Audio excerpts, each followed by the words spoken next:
హే viewers అందరు ఎట్లురు నేనైతే మస్తున్నా రీసెంట్గా మా అన్న మ్యారేజ్ ఉందని 1 గ్రామ్ గోల్డ్ గురించి సెర్చ్ చేస్తుంటే నాకైతే మంచి లార్జెస్ట్ బ్రైడల్ జ్యువెలరీ కలెక్షన్ దొరికింది. అదే పాకిజా ఫ్యాషన్స్. ఇక్కడ gold jewellery, diamond jewellery and also Victoria jewellery ఇట్లా చాలా అంటే చాలా యూనిక్ జ్యువెలరీస్ ఉన్నాయి.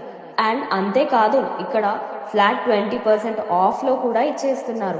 ఈ జ్యువెలరీ మన ఇంట్లో ఏమైనా పెళ్ళిళ్ళు, బర్త్డే ఫంక్షన్స్, శారీ ఫంక్షన్స్ అలాంటి ఒకేషన్స్కి మస్తు సెట్ అయ్యే కలెక్షన్స్ ఇక్కడ మన పాకిజాలో దొరికిపోతాయి. నేనైతే హార్ట్ఫుల్గా చెప్తున్నా, ఇక్కడ జ్యువెలరీ క్వాలిటీ అయితే ప్రీమియం క్వాలిటీ అని చెప్పుకోవచ్చు. చాలా రీజనబుల్ ప్రైజెస్. అంతేకాదు ఈ పాకిజా ఫ్యాషన్స్లో both online and also offline shopping కూడా అవైలబుల్ ఉంది. ఇది ఎక్కడో కాదు, బేగం బజార్లో నగారి మార్కెట్లో ఉంది. తప్పకుండా మీరు విజిట్ చేయండి. Thank you guys, keep supporting me, love you.